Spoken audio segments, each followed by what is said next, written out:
Good morning, Eric. Good morning, Ramon.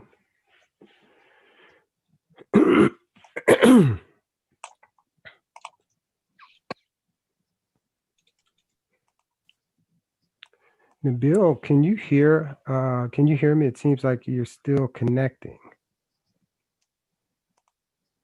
Guess not. Good morning, Brian. Good morning. I need to step away just for a minute. Hey, what happened to the beard? Oh. Okay. Well, we're starting a lot more in-person meetings, so I figured, well, I better clean up my act. Okay. Good morning, Michael.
Virginia, good morning.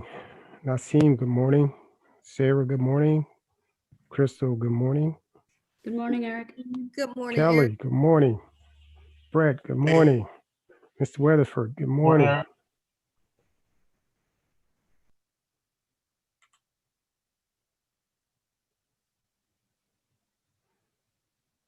Elisa, good morning.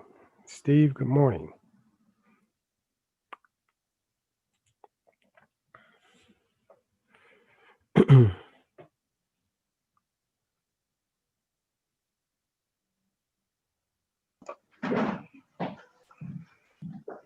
Hello, Eric. Good morning. Hello. Wayne, Butch, excuse me. Yes, get that straight there.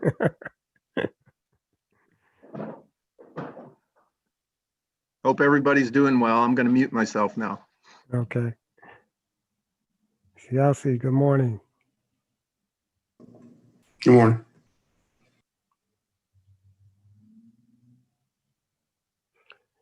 Rachel, good morning. Good morning, Eric.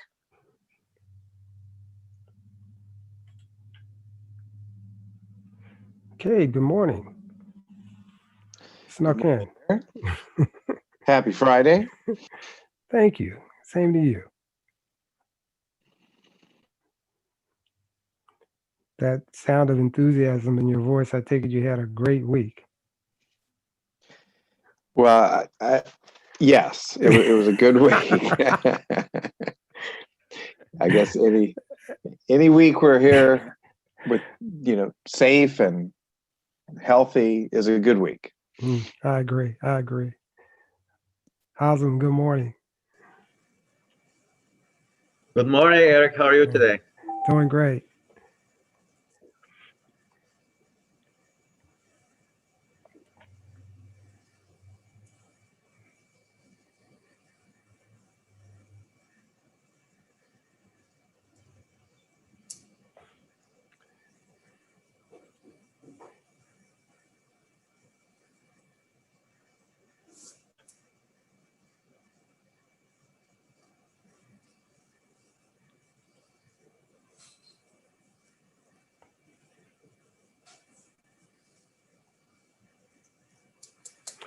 Mr. Chairman, I have 8:32, and I am looking to Lisa to see if we have a quorum.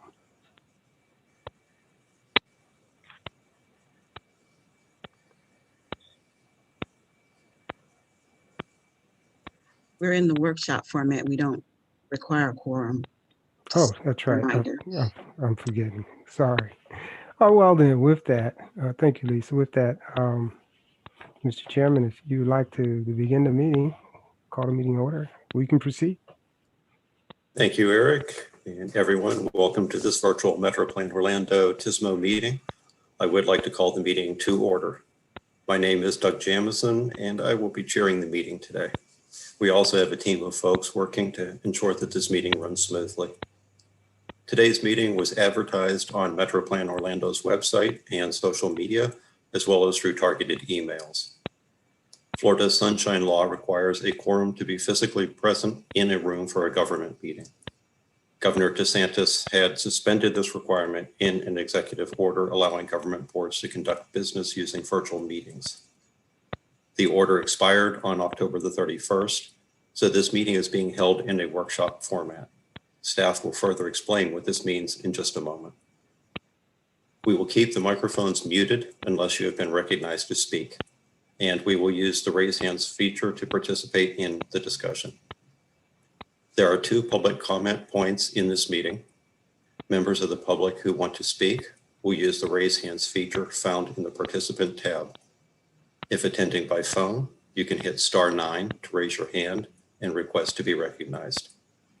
When you are called, your microphone will be temporarily unmuted by staff, and we will ask you to state your name and contact information for the record. We also accepted comments by email and phone message before the meeting. The guidelines for public comments are posted at metroplanorlando.org/virtual meetings. We want this and all future online meetings to be accessible to all. Participants may join by computer, tablet, or phone. If you need accommodations to participate in the future, please contact MetroPlan Orlando. At this time, I would like to recognize Eric Hill of MetroPlan Orlando staff for the agenda review. Eric? Thank you, Mr. Chairman, and good morning, committee members. Good to see you virtually once again. And thank you for working with us as we conduct these virtual meetings. We appreciate your patience and understanding. And based on our board's direction, this meeting is being held as a virtual workshop in which action items that are being advanced to the board will be reviewed and discussed, but no formal action will be taken so that a quorum will not be required. The board's action on these items will be ratified at a future in-person TSMO meeting. This format is subject to change if the governor issues another executive order. Again, thank you for your flexibility at this time. As the chairman mentioned, we'll be using the raise hand feature to recognize committee members during during the meeting and to call on members of the public during the comment time.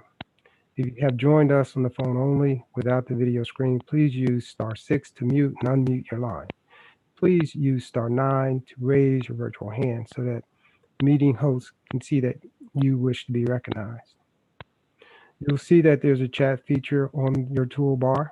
This communicates with all panelists in this meeting, which includes committee members, staff, and presenters.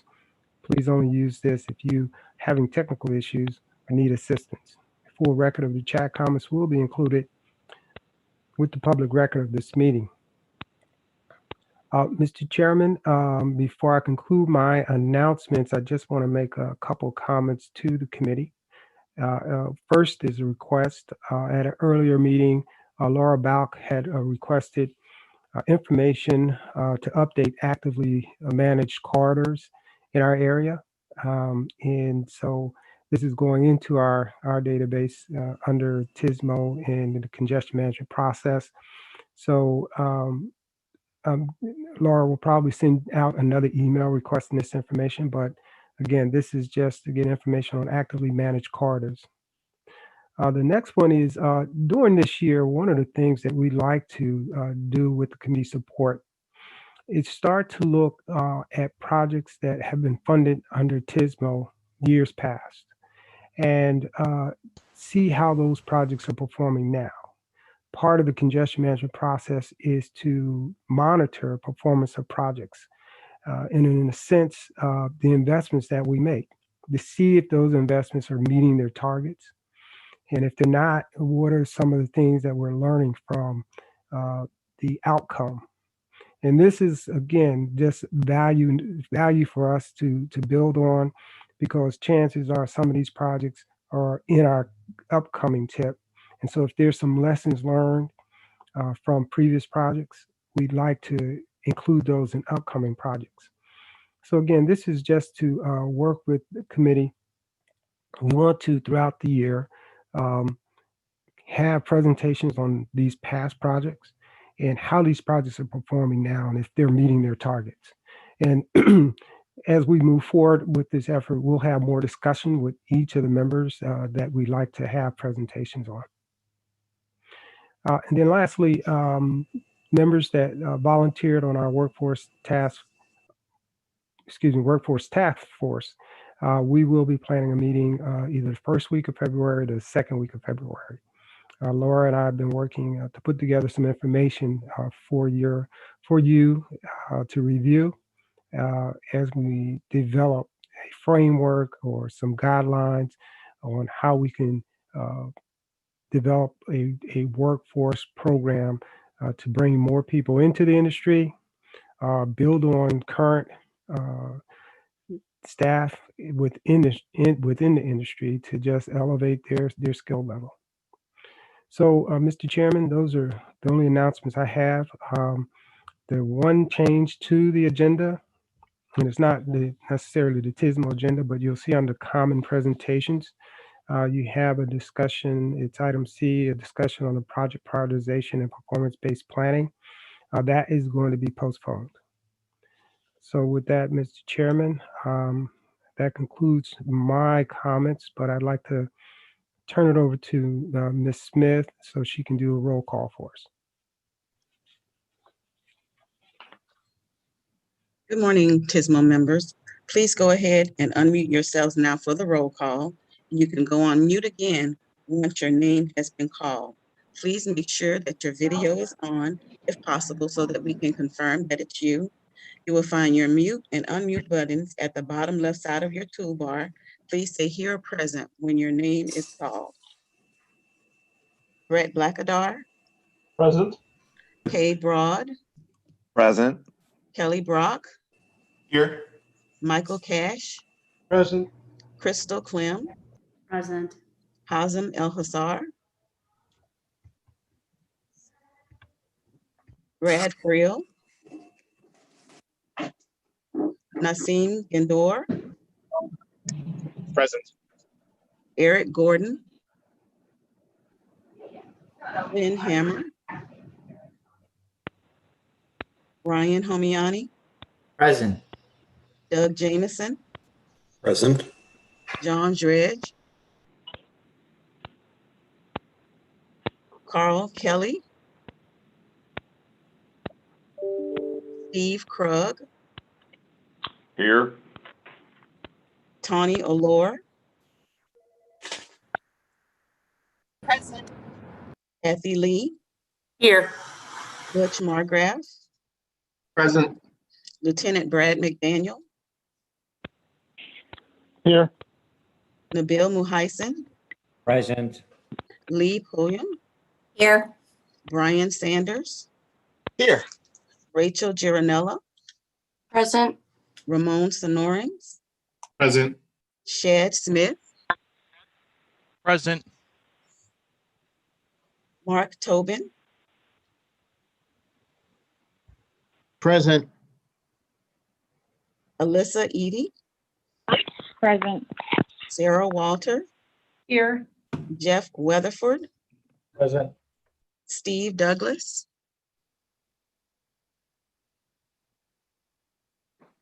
That concludes the roll call, Mr. Chair. Lisa, I haven't heard my name. This is Hazem, but I'm present. I called you and I marked you present. Thank you. You're welcome. Thank you, Lisa. We will now hear public comments on what we normally call our action items, but in this format, they will be items for review and discussion. Do we have any people who want to speak to any of these items? If so, please use the raise hand function found at the bottom of your screen or by pressing *9 on your phone keypad. When we call your name, the host will unmute your microphone and you will see a button pop up that says the host wants to unmute you. Accept the prompt to activate your microphone. We ask that you provide your name and address for the record, and please hold your comments to 2 minutes or less. Are there any comments at this time?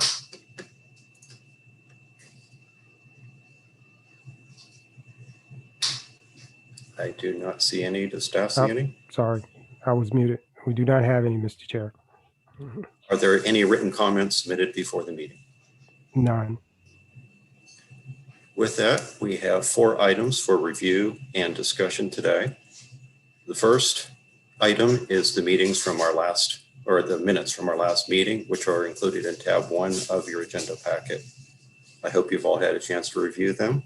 Are there any corrections or revisions that need to be brought to staff's attention? If so, please raise your hand.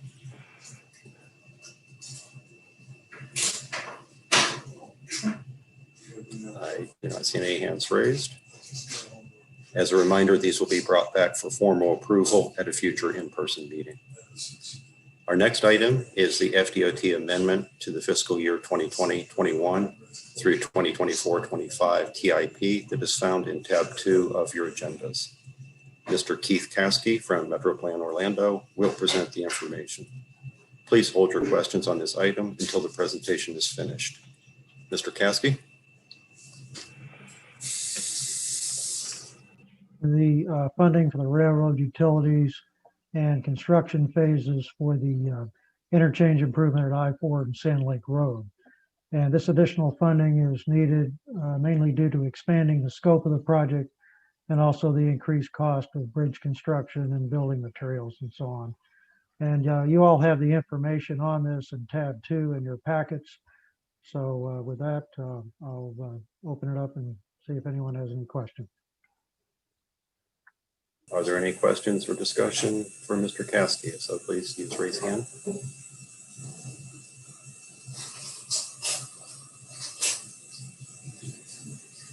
I am not seeing any raised hands.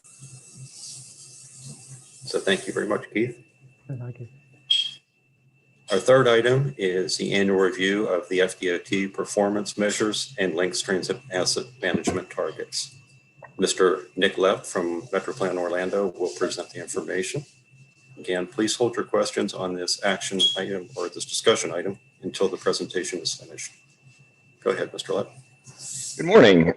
So I'm here to present the performance measures and targets for this next fiscal year. We need to re-support these annually. You can go to the next slide, please. So part of MAP 21 and performance management came performance measures and doing performance-based planning within our programs and our products. And this is to use a data-driven approach to get an assessment of if we're making significant progress towards some of those important federal performance measures that have been identified. And I'll go through those in a minute. Next slide, please. So we have, before I do that, there's 2 options we can do. We could either support the Department of Transportation's and Links' targets, in which in case we'll all be on that same page and they'll provide that data for us on the safety, travel time, reliability, or we can establish our own targets. And at that case, we'll have to go out and do the data collection and assess those performance measures differently based on our different targets. Next slide, please. So we have 6 performance measures for the federal performance management targets. We have safety, travel time reliability, bridge and pavement condition, transit asset management, and a new one this year is transit safety, which I'll go over. So for the safety targets, we need to have the number of fatalities, the rate of fatalities, the number of serious injuries, those rates of serious injuries, and also the number of non-motorized fatalities and serious injuries. Next slide, please. Next slide, please. So the statewide target is a Vision Zero. MetroPlan Orlando has been supportive of that Vision Zero target since we started the performance measures. And with our high numbers on dangerous by design, safety has been our #1 focus and board emphasis area for many years. So we will continue to support that target of Vision Zero, and that is 0 for all fatalities and serious injuries on our system. Next slide, please.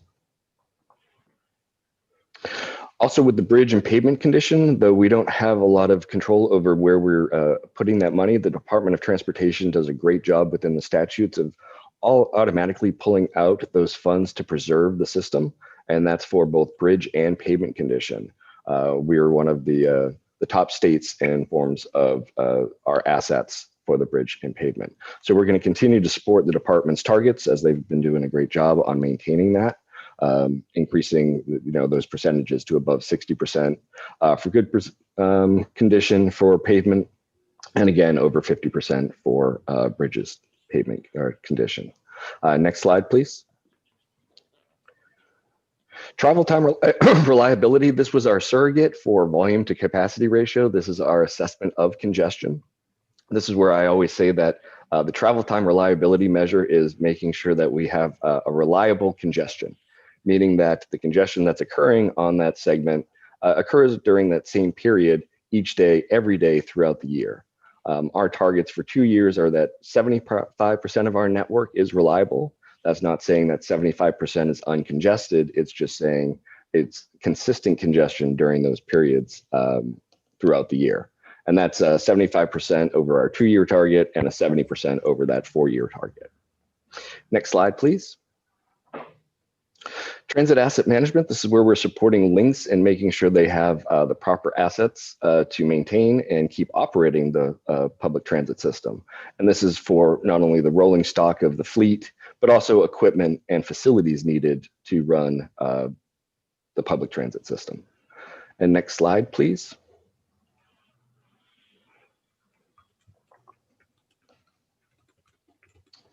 There we go. And this is our new target, which is the public transit safety performance target. Now, these are a little different than our other safety targets for Vision Zero. Though Link supports a 0 target for fatalities, it's a little different when it comes to injuries, as the injuries that Links has to report and perform on could occur on a bus, and that could be a trip or fall or something that happens at a bus stop. So it wasn't appropriate for Links to adopt a Vision Zero target as it was not achievable. So these are the targets for Links, and we support those targets with 0 fatalities, which is consistent with our Vision Zero, but with the injuries and preventable accidents and also system reliability, we support their targets. Next slide, please. So with that, I conclude, and we're going to be putting this forward to the rest of the committees and asking the board to re-support all of the 5 performance measures that we did in the previous years, and also support the new transit safety target performance measure. With that, I'd be happy to answer any questions. Is there any discussion or questions for Nick? If so, please use raise hands.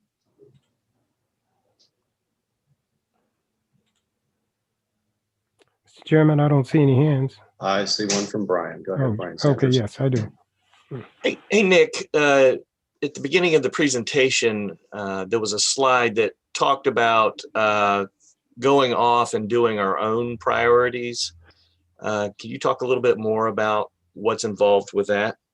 So that wouldn't be our own priorities, that would be our own targets. So for example, so the Hillsborough County MPO adopted their own target for safety, which was not Vision Zero. So in that case, the Hillsborough MPO needs to go out and get all of the data to do their annual performance monitoring report to submit to the Department of Transportation. because they're trying to do something different than the state's target. If we support the state's target, the state will actually provide us with all of that data and performance monitoring information. Okay, so I wasn't considering changing any one of the targets, but what's the potential of adding a target? How does that look? So we have, these are our 6 federal performance measures that we use to go into the prioritization of the state highway and national highway system.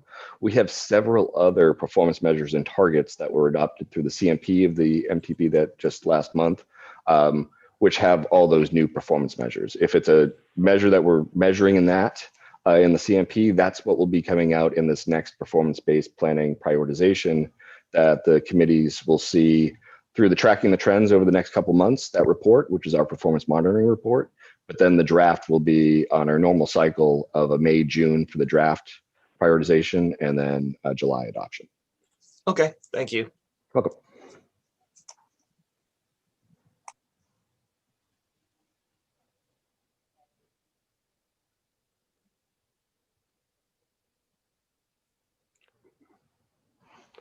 Mr. Chairman, no, I don't see any other hands raised. Doug, you're on mute. Okay, first time I think I've done that. Thank you, Nick. Thank you. Appreciate that. Our 4th item is the 2021 Board Legislative Priorities. Ms. Virginia Whittington from MetroPlan Orlando will present the information. Please hold your questions on this action item until the presentation is finished. Go ahead, Ms. Whittington. Good morning, Mr. Chairman and members. This morning, I'm going to give you a brief overview of the 2021 legislative priorities and positions. In their draft form, as you will see, is found in tab 4 of your agenda packets. We met with the executive committee of the MetroPlan Orlando board on January 6th. And coming out of that meeting with them is the draft priorities and positions that you see before you today. Next slide. MetroPlan Orlando, the board, adopts a set of regional transportation legislative priorities and positions each year. And they fall into 2 categories, primarily into safety and funding. And when we are working with our partners in Tallahassee, we take 3 approaches during the session for how we advance our legislative priorities. And if I can use a sports analogy, the top priorities are those that we are in the game, we're on the field, we are active, we are pursuing and working to get a win in those categories, in those issues.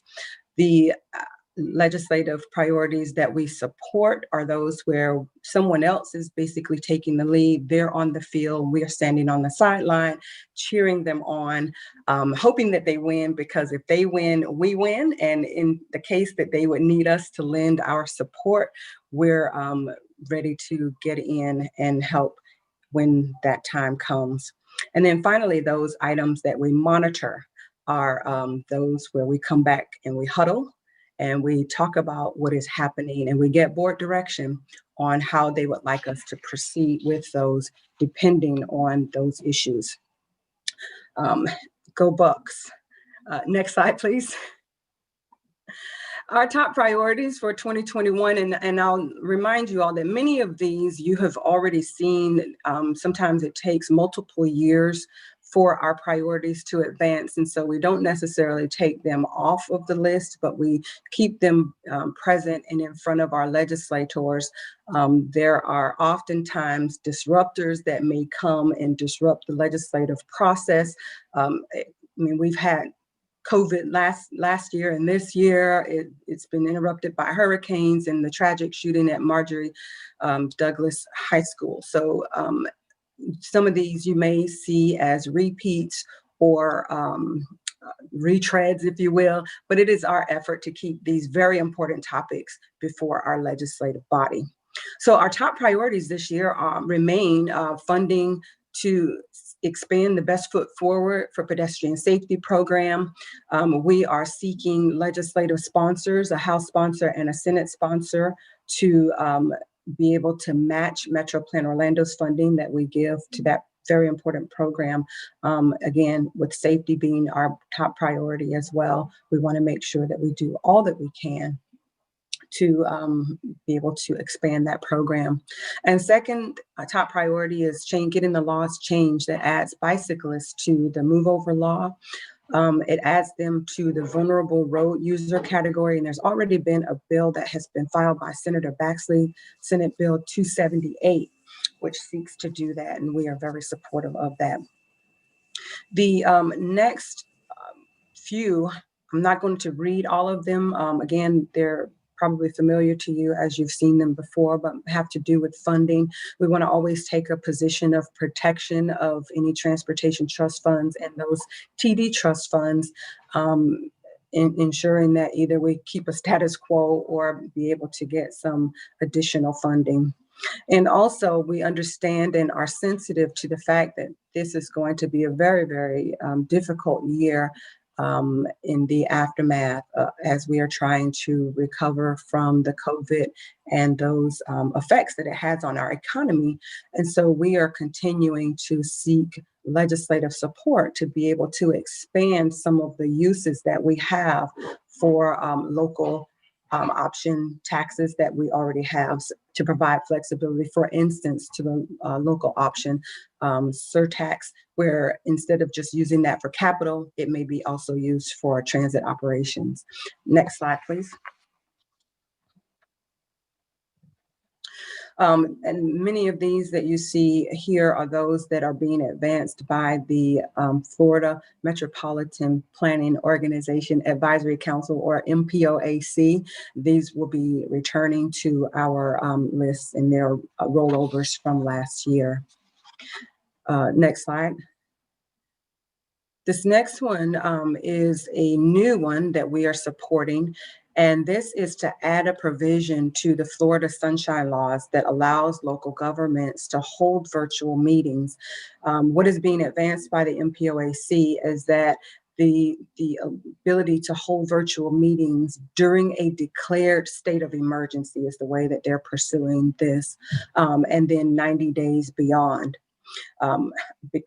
What you're experiencing now, being in this workshop format, is our strategy for being able to continue to advance our initiatives to the MetroPlan Orlando Board for action without having to bring large groups like the TDLCB and the TAC into a space that is not conducive to us being able to recognize social distancing.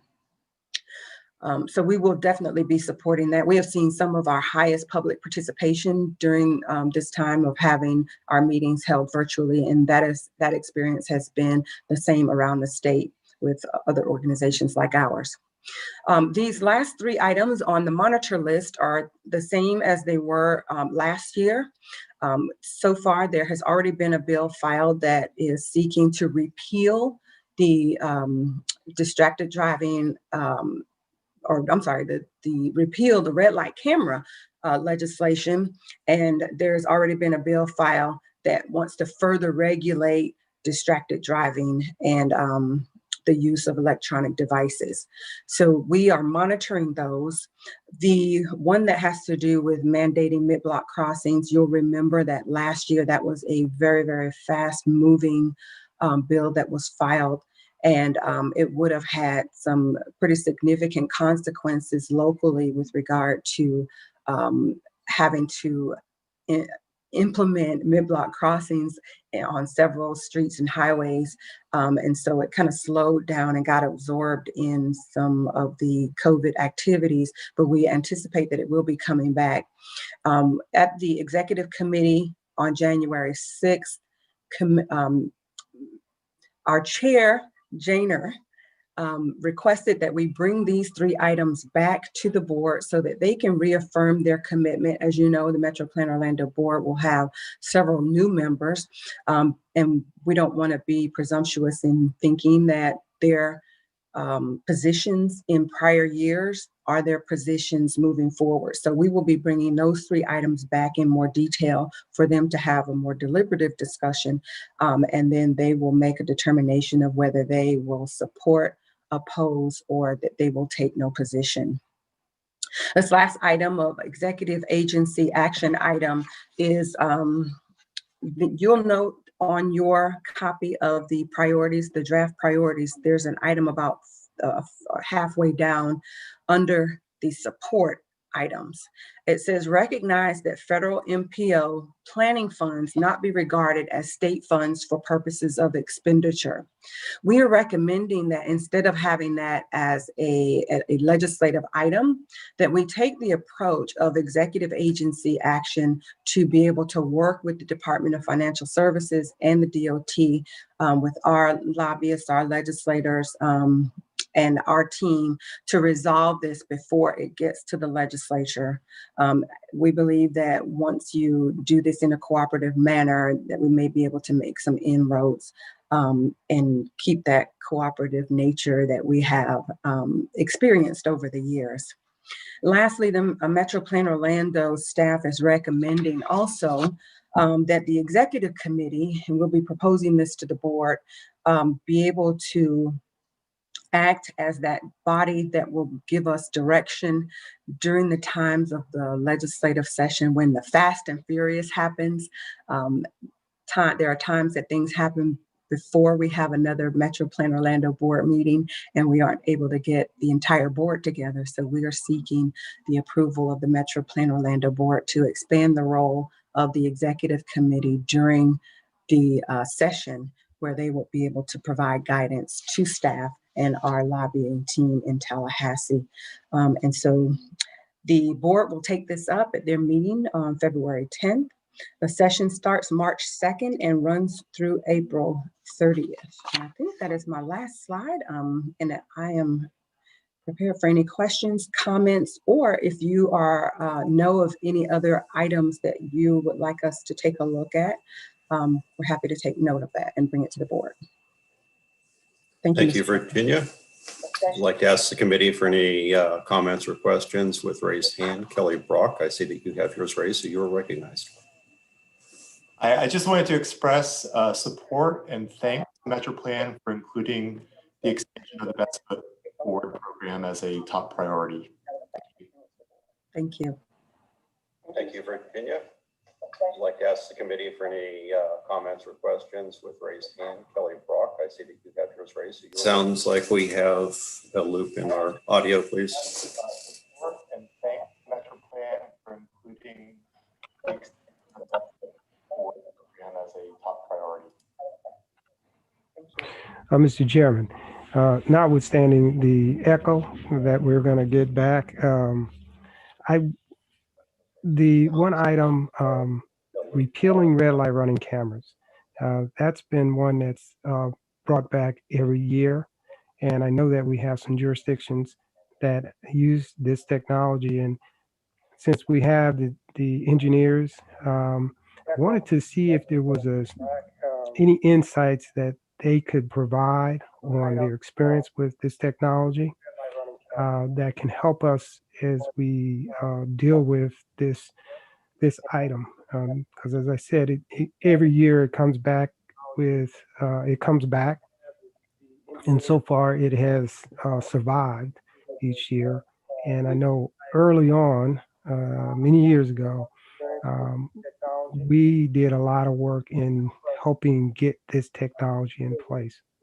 So I just wanted to give the engineers an opportunity to just weigh in on this item.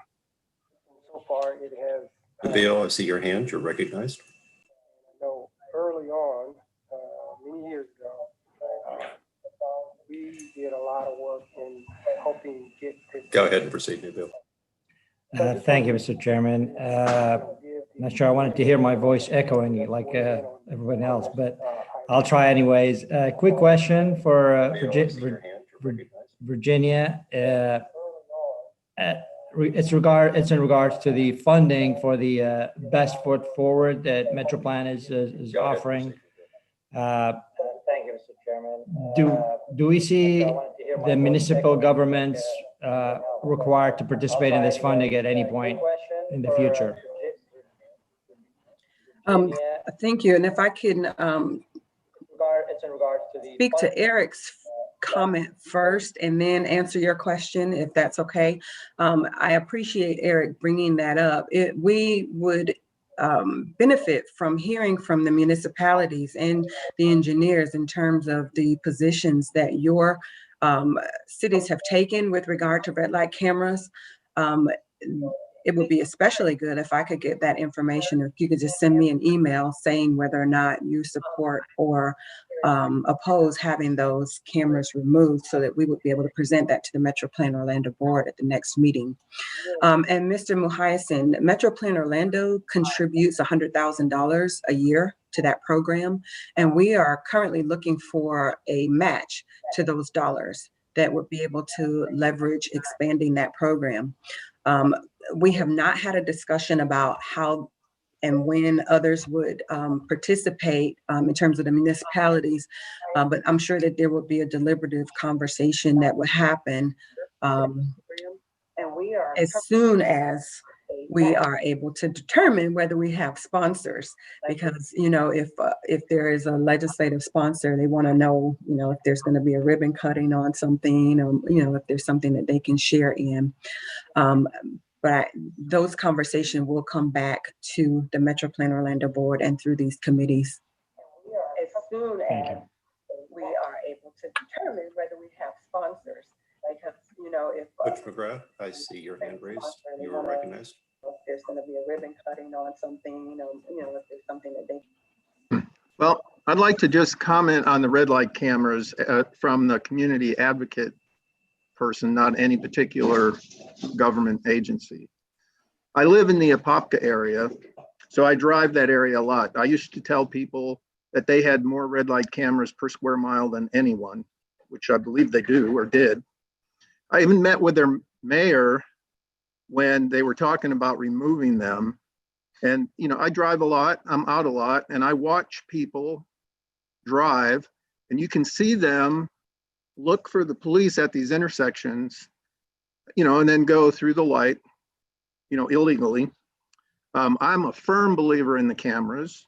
And if we're going to reach zero, you know, that zero goal, we need to embrace technology as much as possible.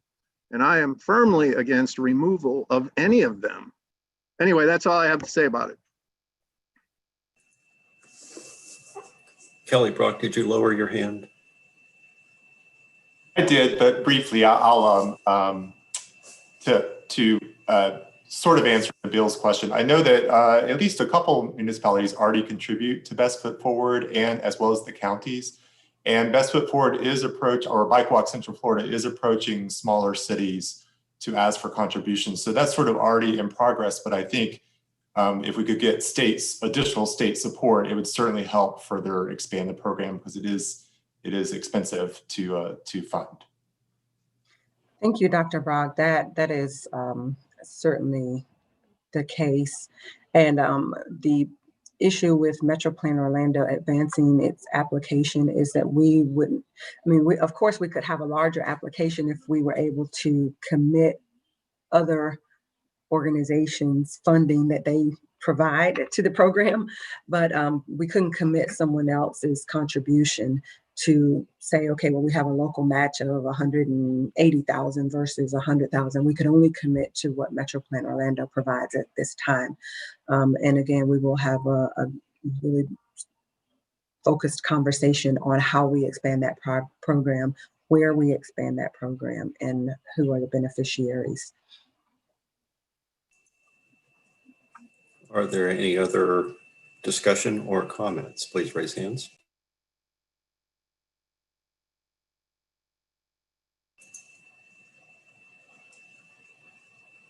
I am not seeing any others, so I think they also endorse your Go Bucks comment. Thank you very much, Virginia.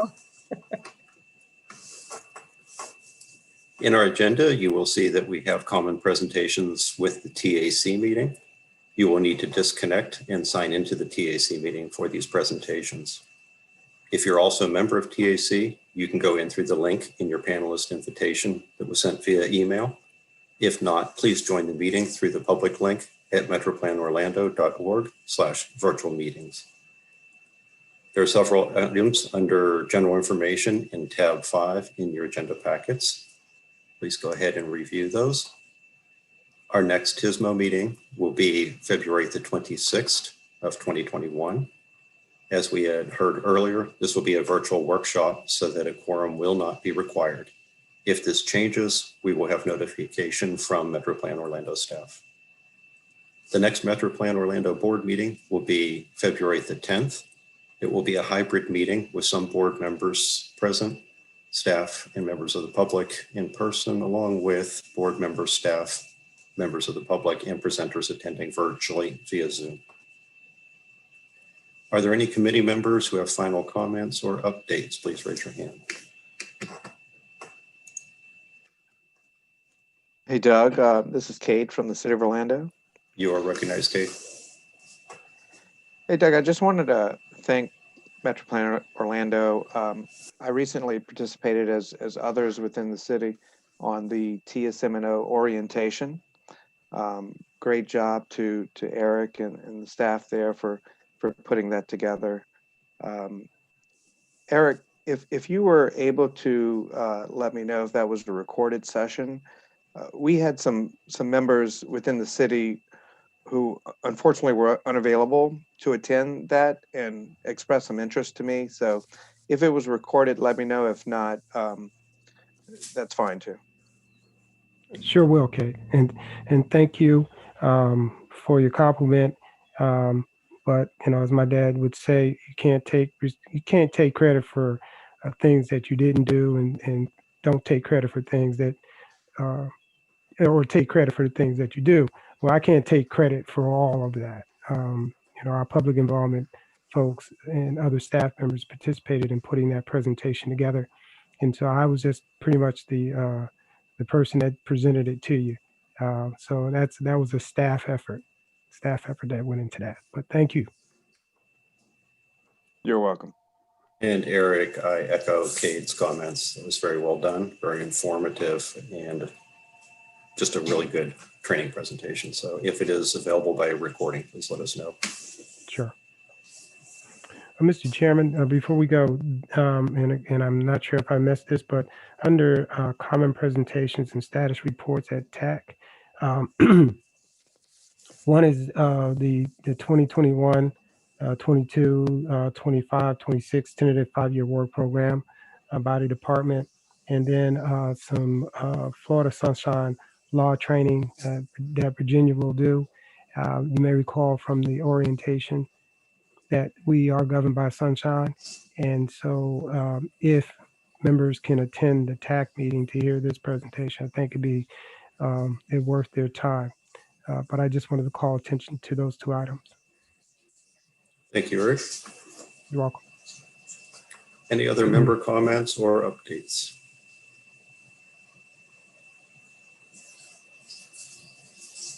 Not seeing any hands. If members of the public wish to comment, please use the raise hand function and you will be recognized, or dial *9 on your phone keypad. We will unmute your mic. After you are recognized, please state your name and address for the record and try to limit your comments to 2 minutes or less. Do we have any comments at this time?